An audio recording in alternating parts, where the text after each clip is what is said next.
Welcome to the Pluto sphere. Connecting decentralized technologies to the global economy. We are here to bring you the latest from the leading commanders in the crypto space. This week, we welcome our guests, Josh Verhel and Jolyon Horsfall, co-CEOs of Spark. Spark is the world's first Web3 community hub and on-chain marketplace powered by FPLs, fair prediction launches. So guys, let's just start with a brief introduction to the project, and perhaps you could explain to our followers exactly what fair prediction launch is. Yeah, so maybe a little bit about the project. I think Spark is a little bit of a brainchild between Joel and myself. It aims to sort of solve the whitelisting and randomized NFT problems that currently exist in the marketplace. It's coming with a sort of tagline of FPLs, or fair prediction launches. This is quite a new and sort of unparalleled mechanism that enables us to distribute NFTs in the most equitable and engaging way possible to all of our users. So we understand that NFT users have been through quite a lot within the NFT marketplace. We're just going to aim to target all the problems that are currently existing through high gas fees, simulated bots, unfair capital allocation, lack of information, and doing this all while trying to be a community-centric hub. Community is super central, right? Super central to Spark. So what are you guys doing to build such an amazing community? Yeah, well, I mean, there's obviously it's the $1 million question in crypto, isn't it? How do you curate, keep people engaged and informed in the community? I think obviously transparency is probably one of the first key pillars there of keeping regular updates to the community as much as possible, being active in it in terms of the team, but also having a good structure around the community management, the mods, keeping them engaged. We've got a few things up our sleeves that are hopefully really exciting, but I think it's our promise that we're going to be delivering, good quality projects, getting the stuff across them. Everyone's got such a busy life. If we're working into this NFT ecosystem space, the 3 different service lines that we're going to be providing are hopefully going to provide a lot of value for them to be continually engaging, stuff to do in the community all of the time. We're going to have obviously ambassador roles. We're going to have the ability to use the token on many, many different things on a daily, weekly, monthly, yearly basis. So I think that's one of the key ways that you lay out your roadmap, have high utility for the token, and obviously have awesome community content plans. I think one of the main things as well that you guys have portrayed over the last couple of months of just us partnering with you is definitely transparency, the rewards that you want to be giving to the community for them sort of engaging with you and engaging with you guys directly. That's something that you rarely see at the moment on really, really strong projects, is someone getting involved and engaging directly with their community. So in terms of transparency, how are you going to be incentivizing people to check out the rewards that you've got coming up for the new projects and really engaging with the new partners that you produce once you've launched? I think transparency, like you said, is hugely important to us. So whether it be, I think, the transparency of the founders of this project, we're not just some Telegram handles or some Instagram accounts that have launched this. There's actually a face behind it. There's a history behind it. We've got a great team of people behind it. And when it comes to sort of the projects that we're going to be onboarding through the Launchpad, we fully aim to dox all of the members. We fully aim to sort of understand which projects are coming to light, and understanding that we're going to be giving good value to the community. And that value comes, in our opinion, through transparency, knowing exactly what you're getting involved in. Fantastic. So community you're going to be on is obviously, we're moving into the ecosystem of Avalanche. Yeah. Can we talk a little bit more into the decision and how that really was decided on? That was the blockchain that you were going to be working with, and also the relationship between you guys and the Avalanche team. That'd be quite interesting to learn. Yes, I mean, obviously Avac's a really interesting L1. It's got some quite unique and novel ideas in terms of its finality. Its gas fees are low, EVM compatible. It's a very good choice in terms of user acquisition, given those eases of switching between a Web3 wallet like MetaMask and just switching chains. Obviously, it's up and coming. It's blossoming with growth, and I think in terms of we're taking a niche initially in the GameFi and gaming NFT space, it's still relatively quite new. On Avax, and there's plenty of high quality teams that are coming across it. So we spoke to the Avalanche team. They told us how many amazing projects that were coming in the gaming NFT space, and I think it presented itself as an opportunity to sort of try and be best in class on that chain, rather than fight in some of the other potentially more crowded markets. So we wanted to really take a premier position in the Avax ecosystem. Fantastic. Amazing. Lots of very exciting things happening with you guys. You have behind you an amazing team. Can you give some airtime to your team? Yeah, sure. Maybe some airtime to the team. We'll start with maybe Joel and myself, both, or would like to think, industry leaders. Myself being personally more involved with centralized finance, but also a huge believer in DeFi. Joel being the wizard of all things crypto. We've got some great strategic partners, but linking more so along the teams. We've got great sort of product managers. We've got a tech team that is absolutely superb, rocking and rolling, I think, almost 24/7 in all different time zones around the world. We've got marketing wizards. We've got people that have got, I think, good commercial experience working for big tier companies, as well as people that have niche experience within the cryptocurrency space. So we found that we didn't really want to just be diving with exclusive crypto only experience. We wanted a good sort of division between commercial experience as well as that true traditional crypto sense. So we've got, I think, currently on hand 23 members that are direct on the project, and that's excluding like moderators, excluding community managers. These are people that are working directly on the project on a day-to-day basis. So yeah, definitely a really exciting team that we've got with us. And at the end of the day, it really does come down to community. And it comes down to the team as well. Yeah. We got to have really A-class players behind the team, right? We want A players behind it, and it's going to set the project up for unparalleled success. I think that's one of the key points there. The team is such a widespread between the traditional world and the crypto world that it kind of leads on to my next question, which is a little bit more about the projects that you've onboarded already. How have you chosen these projects? Who is it that's at the heart of the projects you've already onboarded? And are you able to name a couple of projects that you've already onboarded? Don't know who wants to take that question. I think it's one of those things where it's a iterative process, isn't it? Of like, we have currently like an onboarding process for like trying to have some criteria of like how we judge the teams, how we think about their community, their engagement, what we think about their games, for example.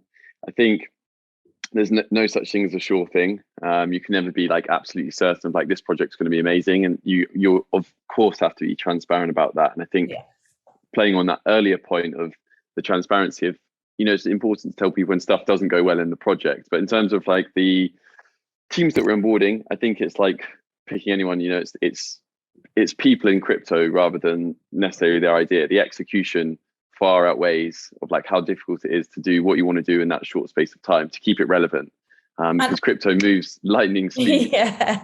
So something that's hot today is gone tomorrow. Jolly, how are you kind of seeing the response from the projects that you're approaching in terms of if they want to actually come onto the platform or not? Are they excited by it? Are they a little bit hesitant? I guess for them, it's a whole new area where they can sell their tokens and create extra hype. So in that sense, it's quite encouraging. But also, do you find that they're vetting you a little bit as well? Or is it just sort of... Yeah, of course. So obviously with the NFT process of like, we can be supplementary or exclusive for NFT launches. We wanted that to be, we don't want to take away from the Discord grinding element of NFTs. We can be a supplementary addition. So we just had a partnership with Near Future Primal. So they just did an NFT drop where it's public mints going on today, but we had a prediction event, which was 100 whitelist spots available for predicting aspects of when they launch. So that's their like volume, floor price. There was like 7 variables. And people loved it as like an additional area of like, okay, there's 10 ways to get into this whitelist. There's working on the in-server currency. There's making memes. There's doing all of these quests/tasks. And for that specific project, we were able to fit in a supplementary role that gave them a value add, brought some of our community into it and gave them some exposure. So where we really see ourselves is sitting as that community hub of like, we're bringing in like a supplementary, like 100 whitelist spots for our community and their community.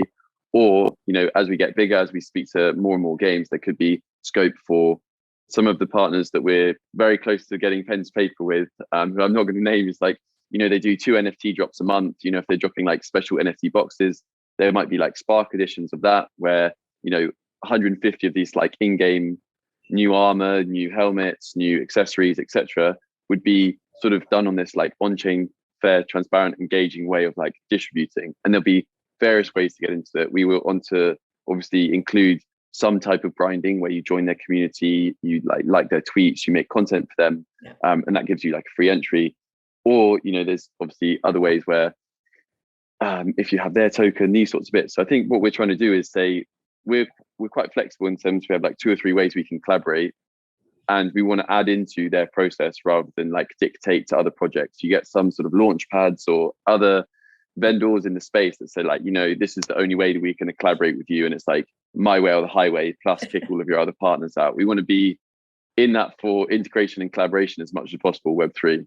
Nice. You've not got as much regimented way of sort of defining who works with who in that case. That's quite cool. Yeah, very flexible. We got the really cool stuff of like, once we launch with partners, so that's our first service line, by the way. So just to overview the project. So there's 3 key service lines for us to start off. The NFT Launchpad powered by FPLs is number 1. We'll have the secondary marketplace on our platform, which is number 2. And then the third is the really like interesting guest to earn. So this is where like on incumbent or like active NFT sets, you can just predict on daily, weekly, monthly, yearly sort of like prediction tournaments. And it's the best way to earn like Spark and Avax tokens. So you can further use it on the Launchpad in the marketplace. So you can leverage your knowledge, or rather than just like playing a game to earn that in-game currency, you can earn like the Spark token, and we'll be giving like Avax rewards out for your ability to predict volume, price, these sorts of things. So it's a kind of all-encompassing NFT ecosystem. Amazing. And timelines, what sort of timelines, dare I ask, are we looking at? So yeah, it's a good question. So we're obviously just working out our kind of come to market with Avalanche, in terms they've got a super huge backlog, but Q2 is the plan for launch, which will hopefully come right alongside the platform really live, 2 to 3, 4 weeks after the token comes live, and then marketplace coming in Q3 alongside the guest earn mechanisms. Perfect. But always scope to change. Don't. I'm not on my grave. I'm not on the Bible saying that, honestly. Everything here is not set in stone. We just want to reiterate that. Nothing is official. No, that's cool. So, Jolly, you're obviously a huge entrepreneur. You've created Totem. You've now obviously co-CEO of another incredible project, Spark. Where did your hunger come from to kind of get into the crypto space?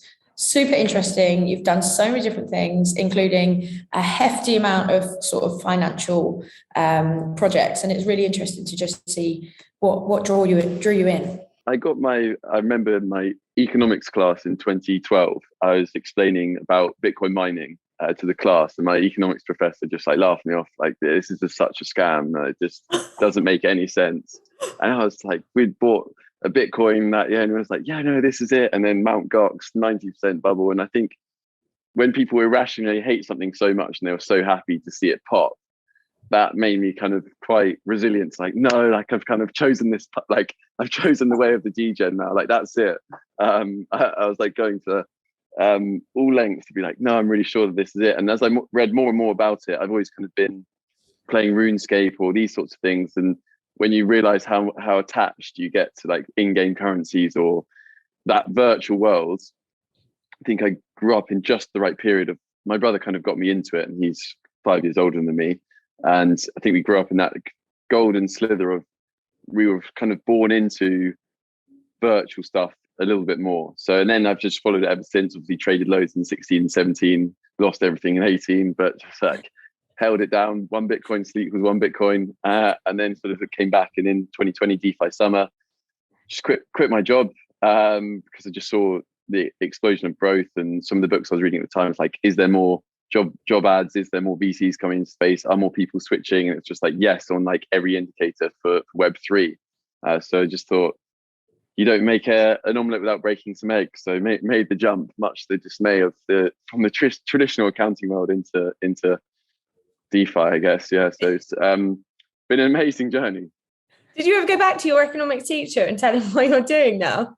Yeah, I actually saw Barry the other day, and we had like an old school, there's like a founders day each year, so it just couldn't believe like how far the industry, and I guess myself, has come since then. So it's kind of a sweet moment. No need to say I told you so, but it was just we made it. Fantastic. And you guys obviously are based in completely opposite ends of the world. Josh, South Africa. How did this relationship happen? How has the bond here created the pair of you to just really take the ball by the horns and create such a cool project? Yeah, well, I think after coming to grips with Jolly's, I think success with TotemFi, and the sort of prediction mechanisms within that, I think that was how a you little bit of a TotemFi? It was being involved, I think, on that side, and coming to light, having a great idea, sharing, I think, a passion for crypto. I think Joel's background almost a little bit similar to mine. I think also being on the traditional finance side of things, being on like a financial wealth advisory, looking into alternative investments, crypto popping up on that side, and just really being, I think, true degens at heart and having a passion behind it. That sort of, without, I think, traditional side knowledge, just played almost into each other's hands, and we knew that first of all we got along really well straight off the bat. I think upon meeting each other, it was best buds already type of vibe, and we knew first of all there's a 100% trust element between us, good knowledge of, I think, everything traditional and everything crypto as well. So yeah, really leveraging off each other, and I think both being, I think, quite extroverted people, both being super hyped, super excited about the project that we're bringing to the market, and both being a true believer in what we're bringing. I think that's sort of what brought us together. And that oozes out of both of you as well. It's incredible. Really, really cool. So in terms of socials, communication, obviously you're both hot on it and you're always active on your socials. Which would you say is probably the best for your updates to keep an eye on for our community and followers that are listening? We're going to be pushing the Discord quite hard, I think, over the next coming months.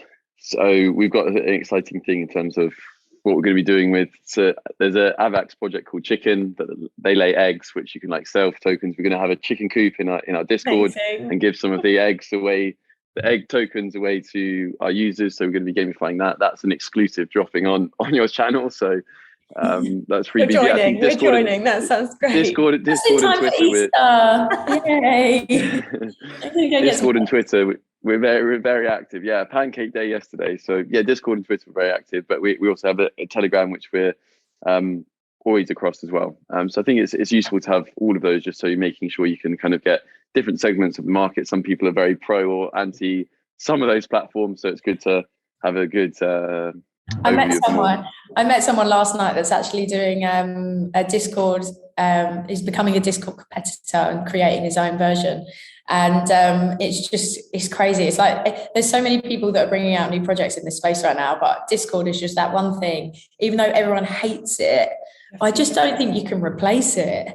I was listening to him and I was like, as much as I'd love you to produce everything you're telling me you're about to produce, I just don't think that you're going to get the mass adoption to move over to something, whether the user experience is going to be better or not. Discord is, it's a love-hate relationship. Just the network effects, you know, it's like ETH versus Cardano, you know, like so much happening on ETH and they just like put it out, it's completely broken. And then it's like Cardano, like 10 million peer review papers, but as to yet hasn't quite. Agree. Cardano is it's the year for Cardano. Come on, we've got this. I love Are you a big Cardano fan? Yeah, definitely. Anything that comes to us that's a part of Ada, I'm listening. I'm all ears. But like, you don't need to say it twice. I'm in. Awesome, cool. Really nice to meet you, Josh. And always a pleasure, Jolly. Can't wait. Perfect. Sounds fantastic. Thanks so much, guys. No worries. Cheers, have a good guys. week. Cheers. You too. Cheers, bye. Thank you, Plutonauts, for watching, and we will be back with more from the galaxy of Pluto soon. Don't forget to give us a like, give us a share, and subscribe.